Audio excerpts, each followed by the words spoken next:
KG কিনছো, বউ তোমাকে লজ্জা দিয়েছে, শরম দিয়েছে, এ কিপটা মিয়া এই কদ্দুর করলে বাপের বাড়ি যাইতে আসো, আপনি লজ্জায় কিছু বলতে পারেন নাই, কারণ হালাল ইনকাম করেন, অল্প টাকার বেতন, সারা মাস চলতে পারতেন না বেশি কিনলে, এজন্য লজ্জা সহ্য করছেন। রব্বুল আলামিন বলতেছেন, এরে বান্দা, এরকম লজ্জা সহ্য কইরা দুনিয়ার মধ্যে তুই কষ্ট করে পড়ে থাক, দুনিয়াটা তুই পার করে দে। আমি আল্লাহ কথা দিলাম, দুনিয়াতে তুই যদি হালাল টাকা কামানোর কারণে বেশি ফল খাইতে না পারো, মন খারাপ করার দরকার নাই।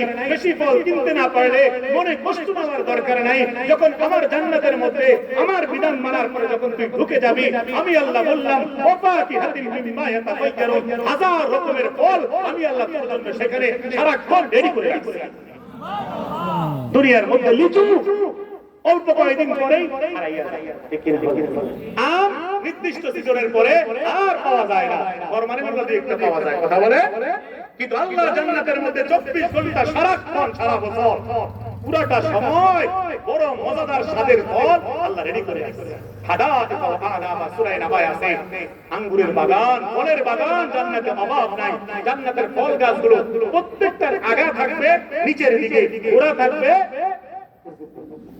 দুনিয়ায় যেরকম আম গাছে উঠা আম পাড়তে যাইয়া বাচ্চা পড়ে যায়, হাত ভেঙে গেল, উঠতে কষ্ট, বড়ি গাছে উঠতে কষ্ট, বড়ি পাড়তে কষ্ট। জান্নাতে ঝামেলা হবে না, কারণ আল্লাহর হুকুমে সিস্টেমে এটা কুদরতি ভাবে, এটার মাটির কোনো সম্পর্ক লাগবে না। গাছের আগা পুরো মাটির লোক, নিচে নিচে পুরো একদম সুবহানাল্লাহ সুবহানাল্লাহ। এই কি মজা! এবং এটা লম্বা সময়ের জন্য, আর এখানে অল্প কয়েকদিন উন্নতি আছে, ওইটা না আসল যায়।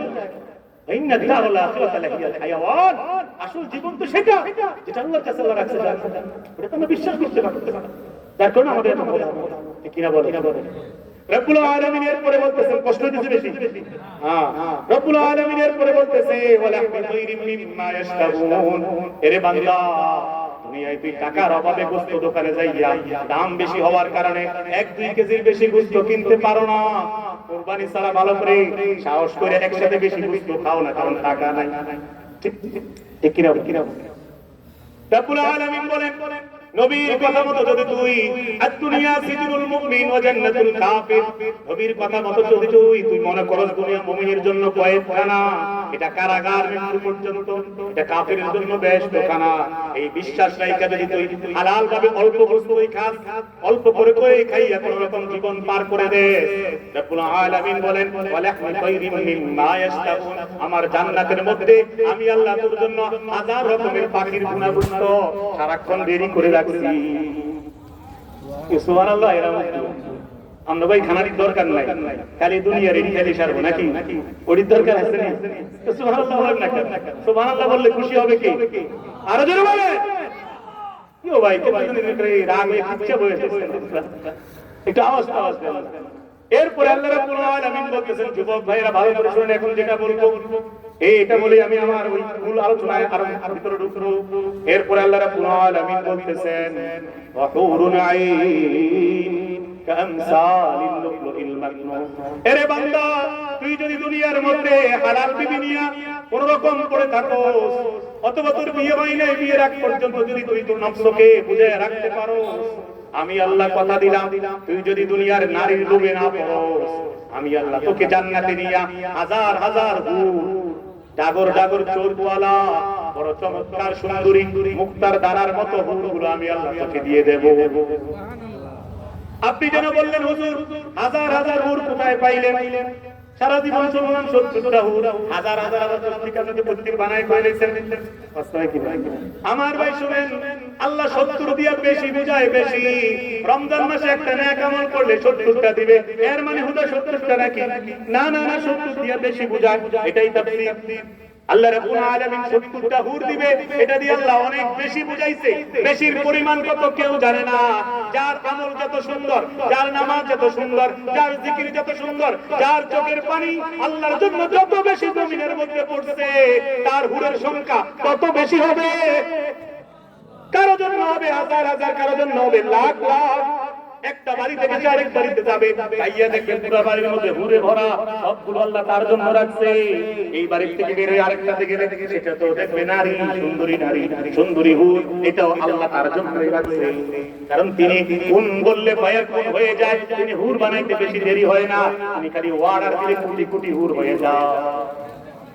কি ভাই, কি ভাই, আল্লাহ বলতেছেন জাযাআম বিমা কানু ইয়ামালুন, দুনিয়াতে বান্দা যে নেক আমল করবে, আমলের প্রতিদান হিসাবে, জাযা হিসাবে আমি আল্লাহ আমার বান্দাদেরকে জান্নাতের শরাব খাওয়াবো, জান্নাতের ফল খাওয়াবো, জান্নাতের গোশতগুলো খাওয়াবো, জান্নাতের সুন্দরী বড় চমৎকার যেগুলোকে আমি আল্লাহ তাআলা হুরুম মাকসুরাতুন ফিল কিয়াম জান্নাতের তাঁবুর মধ্যে সাজায় রাখছি, বড় সুন্দরী বড় চমৎকার।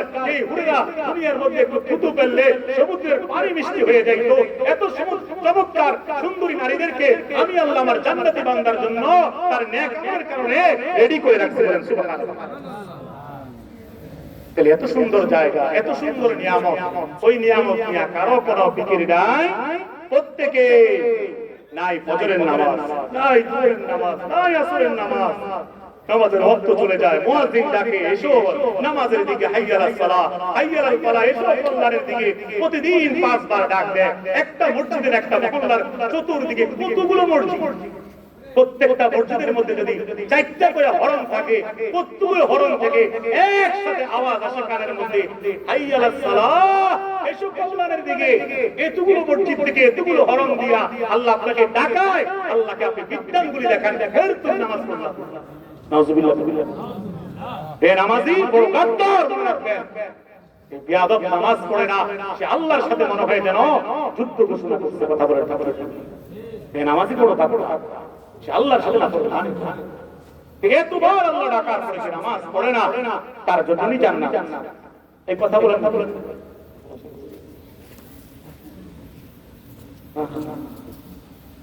আমার ভাই। তাইলে সেই জান্নাতের মধ্যে যাইতে হইলে ঈমান বানাইতে হবে, আমল বানাইতে হবে। কি বানাইতে হবে বলে? ঈমান এবং আমি বলছিলাম যে সময় নেই, হুজুর এসে গেছে, জান্নাতে যাওয়ার শর্টকাট পথ বলবো, এখন আর সেই সময় নেই। শুধু আমি 1 মিনিট বা 2 মিনিট, শুধু আমি একটা একটা করে শুনে জিনিসটা বলে কয়েকটা। জান্নাতে যাওয়ার সহজ পথের মধ্যে অন্যতম পথ নিয়মিত কোরআন তেলাওয়াত, কাসরত তিলাওয়াত। নিয়মিত কি? কোরআন তেলাওয়াত। তাড়াতাড়ি শুনেন, একটু জবাব দিয়ে আমার সাথে। নিয়মিত কি বলেন? কোরআন তেলাওয়াত। এক্ষেত্রে যদি আপনি কোরআন শরীফ দিয়ে পড়ার সময় না কোনো কিছুটা দেখাইতে পারেন, এক্ষেত্রে আমি আপনাদেরকে সহজ একটা পথ বলে যাই, সেটা হচ্ছে কমপক্ষে ঘুমানোর আগে হইল 3 বার সূরা ইখলাস, কুল হুয়াল্লাহু আহাদ, এই সূরাটা 3 বার পড়তে পারবেন। এই কথা কোন একটু তাড়াতাড়ি জবাব দেন, পারবেন? যদি 3 বার পড়তে পারেন, সাথে সাথে আপনার আমলনামার মধ্যে 1 খতম কোরআন শরীফ পড়ার সওয়াব লিখে দিবেন কে? তাহলে এটাও পারছেন না? তাহলে নিয়মিত কোরআন তেলাওয়াত করলে পরকালে আপনার জন্য সহজ হবে। কারণ কোরআন তার পাঠকারীর জন্য সেখানে সুপারিশ করবে আল্লাহ তাআলা, ব্যাখ্যা করার সুযোগ নাই। 2 নম্বর আপনাদেরকে বলে যাই, আপনি যদি একটা নেককার সন্তান রেখে যান, একটা হাফেজে কোরআন রেখে যান, তাইলে আল্লাহ তাআলা যদি তাকে কবুল করে, দেখবেন কিয়ামতের ময়দানে তার উসিলায় আপনার মাথার মধ্যে নূরের টুপি পড়াইয়া দিবেন। সুবহানাল্লাহ, মনে থাকবে তো ইনশাআল্লাহ? সব স্কিল কলেজে পড়াইবেন, ওইখানে পড়ান মানা নাই, কিন্তু মাদ্রাসাতে পড়াইয়া হাফেজ বানান আগে। রাজি আছেন ইনশাআল্লাহ? চেষ্টা। এই 2টা বললাম, আরো 2-1টা শুধু বলে দিচ্ছি আমি আধা মিনিটের মধ্যে। আপনার প্রত্যেকটা সময় যখন নাকি আযান হয়, যারা পারবেন আযানের পরে যে দোয়াটা, আল্লাহুম্মা রাব্বা হাযিহি দাওয়াতিত তাম্মা, এই দোয়াটা পড়বেন।